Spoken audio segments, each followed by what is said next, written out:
Hello दोस्तों, आज मैं आपको एक रियल स्टोरी बता रही हूँ जिससे आपको मोटिवेशन भी मिलेगा और आप भी ज़िंदगी में ऐसी गलती कभी नहीं करेंगे। इसकी भी एक सीख आपको मिलेंगी। एक फैमिली रहा करती थी जो बुज़ुर्ग इंसान थे, एक लेडी और एक ओल्ड लेडी एंड एक ओल्ड मैन। ऐसे मैं बाबूजी और माँ जी से इनको संबोधित करूँगी क्योंकि वो बहुत बेहतर रहेगा। बाबूजी और माँ जी दोनों बहुत ही प्यार से रहते थे, अपनी ज़िंदगी के बीते हुए पल को याद करते, चाय की चुस्की लगाते और रहते। पर एक धीरे धीरे क्या हुआ, बाबूजी की तबीयत ख़राब होने लगी और फिर बाबूजी डॉक्टर से भी मिले। पर उम्र का तो कुछ कह नहीं सकते, जैसे जैसे उम्र बीतती है तो तबीयत भी साथ देना बंद कर देती है। बाबूजी को गांव बहुत पसंद था क्योंकि उनका जन्म गांव में ही हुआ था। पढ़ाई भी उन्होंने शहर में की थी, पर जन्म गांव में, माता पिता गांव में रहते थे। तो उन्होंने भी सोचा कि आखिरी समय जो है उनका वो गांव में बिताया जाए। तो उन्हें छोड़ने के लिए गांव में उनके बड़े दामाद जी गए थे और उन्होंने फिर कुछ दिन रहा भी बड़े दामाद जी उनके साथ। पर रहने के बाद जब उन विदा लेने की बारी आई तो दामाद जी से कहा, बेटी से कहा कि देखिए, हमें गांव बिल्कुल अच्छा नहीं लग रहा आप लोगों को छोड़कर, नाती पोतों को छोड़कर। इसीलिए हम फिर से वापस वहीं जाना चाहते हैं जहां हम रहते थे, शहर में रहते थे। उन्हें अपने नाती की याद आने लगी। उनके नाती है, 4 लड़कियां हैं, उनके बच्चे हैं, उनकी बहुत याद सताने लगी। तो ऐसे वो याद करने लगी, जब हम अकेले रहेंगे तो हमारे साथ तो नाती रहेगी नहीं। तो दादी भी याद करने लगी।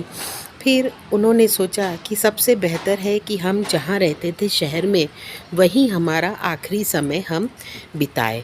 तो उन्होंने वैसे लिए बड़े दामाद जी से रिक्वेस्ट की। फिर बड़े दामाद जी आए वहाँ पर उन्हें ले जाने के लिए कि चलिए माँ जी और बाबूजी, आप फिर से वहीं चलिए, हमारे बीच में वहीं रहेंगे। फिर वो दोनों, बेटी और दामाद जी, घर में डिस्कस करने लगे कि उन्हें कहाँ रखा जाए, क्योंकि वो तो किराए के घर में रहते थे, उन्होंने कोई घर बनाया नहीं था।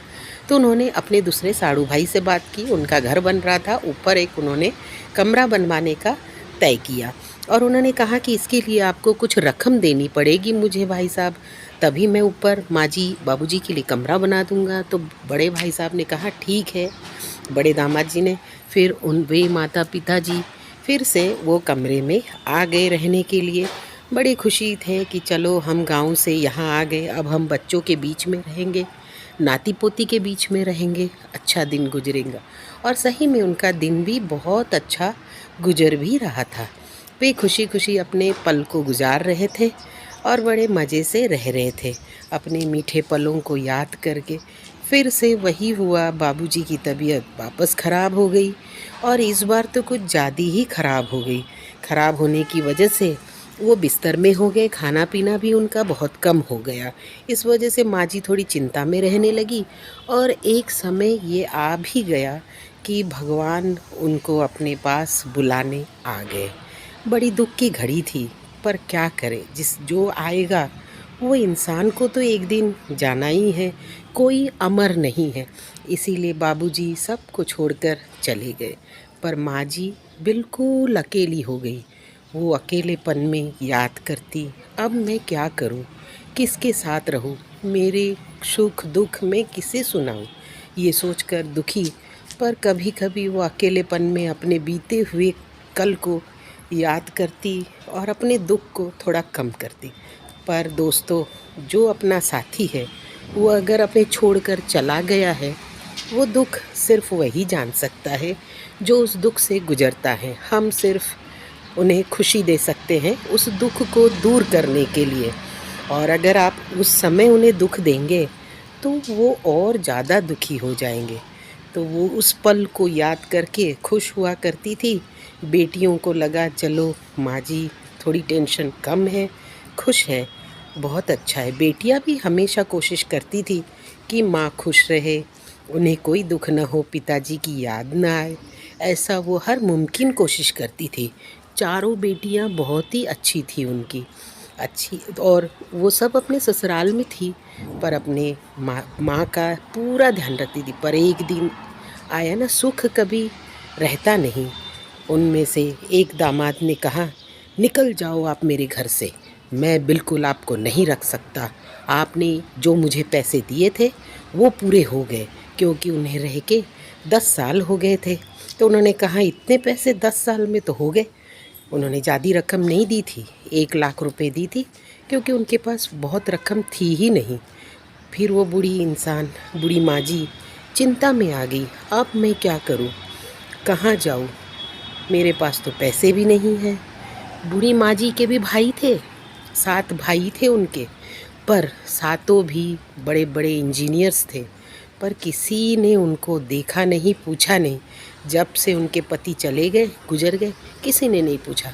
बड़े दामाद जी ने ये बात आके उनकी बड़ी बेटी को कही, देखिए माँ जी को मजले भाई साहब बोलते हैं कि आप मेरे घर से निकल जाओ, मैं अभी आपको नहीं रख सकता।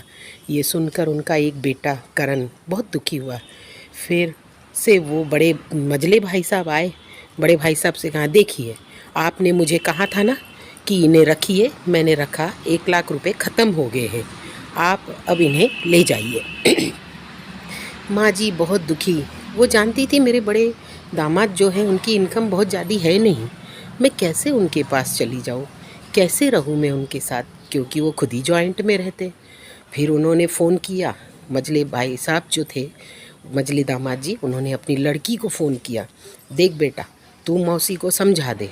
फिर वो मजले भाई साहब फिर बड़े दामाद जी से कहा, देखिए भाई साहब बहुत हो गया, अब मैं नहीं रख सकता, आपने आपसे कहा था कि मैं रखूँगा, पर अब मैं भी किराएदार रखूँगा, किराया खाऊँगा। फिर बड़ी चिंता में वो घर में बैठे मजले भाई साहब, जब उनकी बेटी को पता चला कि मेरी माँ को घर से निकाल रहे हैं, तो उन्होंने कहा आपका दिमाग तो ठीक है, आप मेरी माँ को घर से निकाल रहे हैं, आपको 1 लाख रुपए दिया था जितना आपने मांगा था, फिर भी निकाल रहे हैं। तो बोले, फिर वो कहा कि तो 1 लाख रुपए दिया था तो कौन सा बड़ा काम किया था, 1 लाख रुपए ख़त्म हो गए हैं, अब मैं नहीं रख सकता, तुम जो चाहे कर लो, और अभी बड़े भाई साहब को बोलो कि वो रखे, मैंने कोई ठेका थोड़ी लिया है रखने का। बेटी उनकी एक ही बेटी, बहुत प्यारी बेटी, वो सुन रही थी और बहुत दुखी हो रही थी कि ऐसे कैसे हो सकते हैं लोग, एक बूढ़ी इंसान कितने साल जिएगी, क्यों नहीं रहने देते उसे सुखी से। वो यही सोच रही थी, उसकी माँ भी बहुत दुखी थी, बेटी, पर दामाद तो यही चाहते थे कि जल्द से जल्द घर छोड़ दे और वो सास को बाहर निकाल कर फेंके। बेटी बहुत दुखी, बहुत समझाई अपने पापा को कि पापा ऐसे मत करो। फिर जो बड़ी बेटी का छोटा बेटा था उसे भी बड़ा दुख हुआ ये सुनकर कि मौसा जी कैसे हैं, अच्छे नहीं हैं, ये बहुत गंदा कर रहे हैं, मेरी नानी इतनी बूढ़ी है, उसको अभी घर से बाहर निकाल रहे हैं, नाना जी नहीं हैं। बेटी भी बहुत दुखी, पर उसके पापा कहे मैं कुछ नहीं कर सकता, मैंने कह दिया, बस कह दिया, अब उन्हें आप घर से निकालो और सीधे बड़े भाई साहब से कहो कि वो रखे, मुझे कुछ नहीं मालूम। बेटी दुखी बेसहारा बैठी थी, सोच रही थी ज़िंदगी में ऐसे भी दिन आते हैं, ये बहुत बुरा दिन है, ऐसा कभी नहीं होना चाहिए। फिर जो बड़े दामाद जी थे वो बहुत समझाने की कोशिश कर रहे थे, देखिए भाई साहब ऐसा मत करिए, अभी मैं जॉइंट में रहता हूँ तो मैं कैसे ले जाऊँ अपने घर में, अगर मैं अकेला रहता तो बिल्कुल ले जाता, आपको बोलने का मैं मौका ही नहीं देता। पर मजले भाई साहब ने कान में उंगली रख ली थी, नहीं सुन रहे थे। फिर वो माँ जी ये सब सुन रही थी पर किसे कहती, चुपचाप बैठकर सोच रही थी और कह रही थी, क्यों जी आप मुझे छोड़कर इतनी बड़ी दुनिया में अकेले छोड़कर चले गए, अब मेरा क्या होगा, देख रहे हैं मेरी वजह से कितनी लड़ाई हो रही। बड़ी बेटी बहुत दुखी, बहुत चाहती वो अपने माँ बाप को, वैसे तो चारों बेटियाँ ही बहुत चाहती थी, पर बड़ी बेटी भी चाहती, वो कुछ नहीं कर सकती थी क्योंकि वो जॉइंट में रहती थी। वो नहीं चाहती थी कि उसकी सास, उसके जेठ, उसकी माँ को कोई अपशब्द कह दे। तो वो सोच रही थी, भगवान से कह रही थी, भगवान मैं ऐसा भी तो नहीं बोल सकती कि मैं अलग रहती, जॉइंट में नहीं रहती तो मेरी सास को मैं कैसे देखती। यही सोचकर वो सोच रही थी, यहाँ बूढ़ी माँ अलग से सोच रही थी, सभी लोग सोच विचार में डूबे हुए थे, किसे भी समझ नहीं आ रहा था क्या किया जाए, कहाँ रखा जाए। ये दोस्तों रियल स्टोरी है, अगर आपको पसंद आई हो तो प्लीज़ इस स्टोरी को एक लाइक करिए और मेरे चैनल को सब्सक्राइब करिए। मैं ऐसी सच्ची रियल स्टोरी आपको सुनाती रहूँगी। आपका बहुत बहुत धन्यवाद। स्टोरी के अंत में ये कहना चाहूँगी कि ऐसी गलती आप कभी भी ना करें। आप भी अपने माँ बाप से उतना ही प्यार करें और अपने बीवी के माँ बाप से भी उतना ही प्यार करें। अगर आप अपने मम्मी पापा से प्यार करते हैं तो प्लीज़ इस स्टोरी को लाइक एंड सब्सक्राइब करें।